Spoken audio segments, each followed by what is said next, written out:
കഴിഞ്ഞ എപ്പിസോഡിൽ ബിഗ് ബോസിൽ അനീഷ് അനുമോളെ പ്രപ്പോസ് ചെയ്തിരുന്നു. വീഡിയോയുടെ തുടക്കം ഇങ്ങനായിരുന്നു: എന്നെ പറ്റിയുള്ള അഭിപ്രായം എന്താണെന്ന്.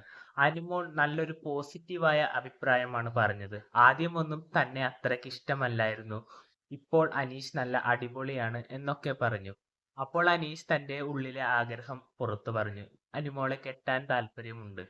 പക്ഷെ അനുമോൾ ഒട്ടും താല്പര്യമില്ലാത്ത മട്ടിലാണ് സംസാരിച്ചത്. ആദ്യം തന്നെ നമുക്ക് ആ ചെറിയ വീഡിയോ ക്ലിപ്പ് ഒന്ന് കണ്ടിട്ട് ബാക്കി പറയാം.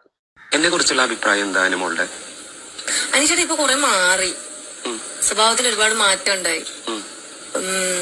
ഇതിനെ കുറിച്ചുള്ള അഭിപ്രായം, ആദ്യമൊക്കെ വന്ന സമയത്ത് എനിക്ക് താല്പര്യം ഉണ്ടായിരുന്നില്ല. ഇങ്ങനത്തെ ഒരാളെ ആദ്യമായിട്ടല്ലേ കാണുന്നേ. പിന്നെ ഇപ്പം എനിക്കിപ്പം എന്താ പറയുന്നത്, ഇപ്പൊ നല്ലൊരു മനുഷ്യനല്ല, നല്ല ഒരാൾ, ആർക്കും ഇഷ്ടപ്പെടുന്ന ഒരാൾ. അനീഷിന്റെ പേഴ്സണാലിറ്റിയെ പറ്റി അനുമോളിൽ നിന്ന് നല്ല പോസിറ്റീവായ ഒരു അഭിപ്രായമാണ് ലഭിച്ചത്. അപ്പോൾ പുള്ളിക്കാരൻ്റെ ഉള്ളിൽ ചെറിയൊരു പ്രതീക്ഷ മുളച്ചിരുന്നു. അതായത് അനുമോളെ പ്രപ്പോസ് ചെയ്താൽ അവൾ ഒരിക്കലും റിജക്റ്റ് ചെയ്യില്ല എന്ന്.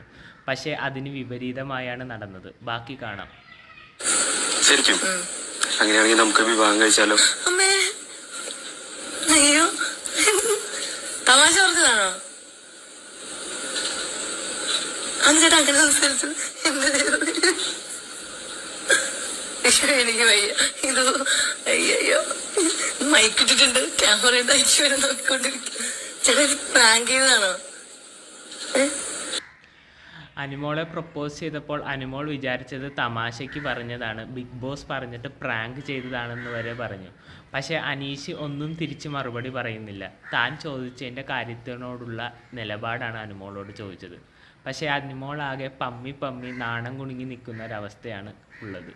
അവസാനം അനുമോൾ തന്റെ കാഴ്ചപ്പാടിനെ പറ്റിയും നിലപാടിനെ പറ്റിയും അനീഷിനോട് തുറന്നു പറഞ്ഞു. വളരെ ചെലവ് കുറഞ്ഞ രീതിയിൽ തന്റെ കല്യാണം ഗുരുവായൂരിൽ നടത്തണമെന്നും കരിയർ ലൈഫ് സെറ്റ് ചെയ്യണമെന്നും തന്റെ ജീവിതത്തിൽ സംഭവിച്ച ബ്രേക്കപ്പിനെ പറ്റിയും പിന്നെ കടബാധ്യതകളെല്ലാം തീർക്കണമെന്നും പറഞ്ഞു. ഇതിനെല്ലാം ചുരുങ്ങിയത് ഒരു 2 വർഷമെങ്കിലും വേണം. അതുകൊണ്ട് കല്യാണം ഒന്നും ഉടനെ നടക്കില്ല എന്ന് പറഞ്ഞ് അനീഷിനെ റിജക്റ്റ് ചെയ്യുകയാണ് അനുമോൾ ചെയ്തത്. അനുമോൾ പറഞ്ഞതെല്ലാം കേട്ടതിന് ശേഷം അനീഷ് അവിടെ നിന്ന് എണീറ്റ് പോകുകയാണ് ചെയ്തത്. ഇപ്പോൾ അനീഷിന്റെ നിലപാട് എന്താണെന്ന് നമുക്കൊന്ന് കണ്ടു നോക്കാം. പിന്നെ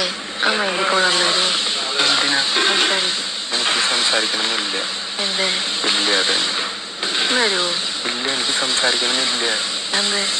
അനുമോൾ തനിക്ക് സംസാരിക്കാൻ താല്പര്യമുണ്ട് എന്ന് പറഞ്ഞ് അനീഷിനെ അപ്രോച്ച് ചെയ്തു. പക്ഷെ അനീഷ് താല്പര്യമില്ല എന്ന മട്ടിലാണ് പ്രതികരിച്ചത്. അനുമോൾ കുറേ നേരം അഭ്യർത്ഥിച്ചു, എനിക്ക് സംസാരിക്കാൻ താല്പര്യമുണ്ട്. പക്ഷേ അനീഷിൻ്റെ നിലപാടിൽ യാതൊരു മാറ്റവും ഉണ്ടായില്ല. അവസാനം അനുമോൾ നിരാശയോടെ മടങ്ങി ആദില നൂറയുടെ അടുത്ത് ഇതിനെപ്പറ്റി സംസാരിക്കുകയാണ് ഉണ്ടായത്. ഇതിനുശേഷം ആദില നൂറ ചോദിച്ചത് പ്രണയത്തിന് പ്രായം ഒരു പ്രശ്നമാണോ എന്നാണ്.